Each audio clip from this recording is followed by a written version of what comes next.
Mereka adalah orang-orang yang fasik, yang menyalahgunakan kasih karunia Allah untuk melampiaskan hawa nafsu mereka. Dan yang menyangkal satu-satunya penguasa dan Tuhan kita Yesus Kristus.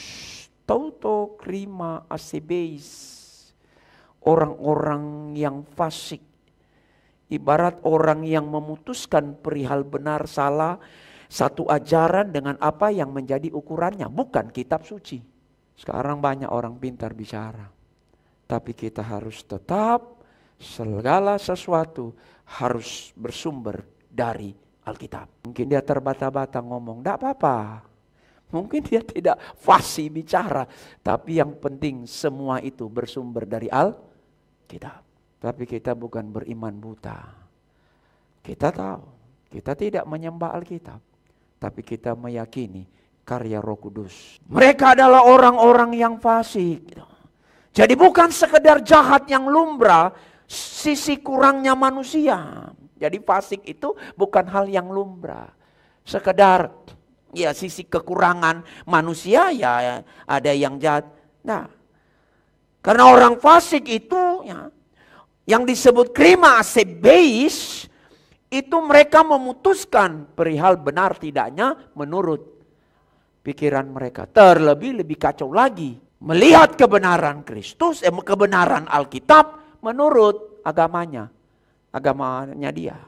Lebih salah lagi. Walaupun ada benang merah dalam dua kitab suci. Tapi toh tetap tidak bisa melihat Alkitab harus berdasarkan Alkitab. Tidak boleh melihat Alkitab dalam perspektif Al-Quran. Tidak bisa. Pasti keliru.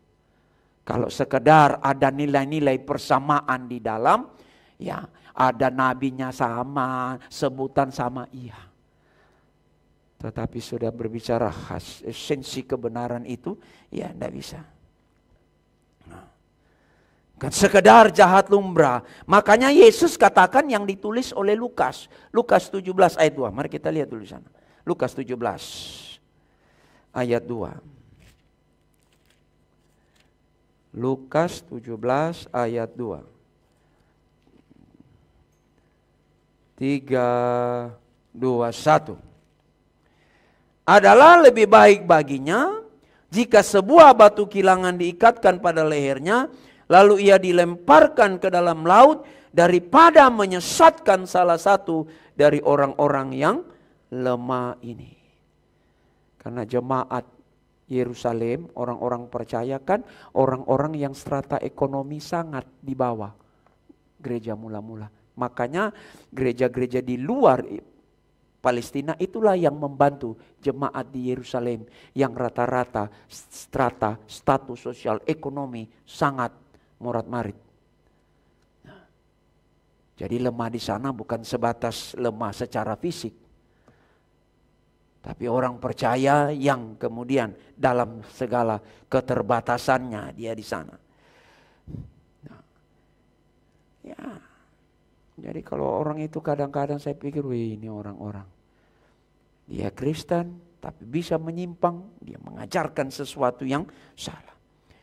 Kelompok semacam itu menyalahgunakan kasih karunia Allah kita. Perbuatan yang memalukan tapi dianggap biasa, bahkan dianggap sesuatu yang benar.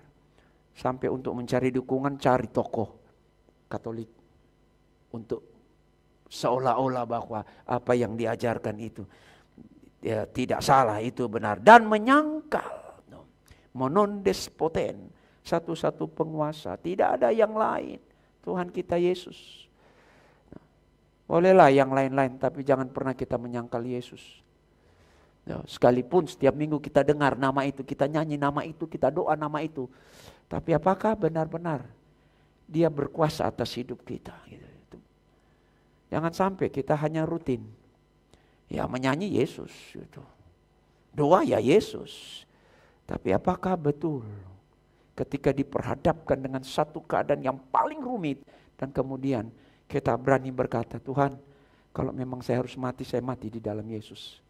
Kalau memang saya harus menderita, saya menderita di dalam Yesus. Ya. Karena itu esensinya. Karena itu yang menjadi kekuatan. Nah, penolakan terhadap Yesus berarti menolak akan Allah. Banyak sekali ayat yang menyatakan itu. Nah, ketika Yesus mau dibaptis, apa Allah bilang? Inilah anak yang kukasihi. Lalu Yesus berkata, tidak seorang pun dapat datang kepada Allah kalau tidak melalui aku. Jadi orang yang menolak Yesus, saya bilang dengan mereka, kalian menolak Yesus, kalian menolak Allah. Kalau orang menerima Allah, dia menerima Yesus. Tidak bisa separuh-separuh. Separuh percaya, separuh tidak percaya. Tidak bisa.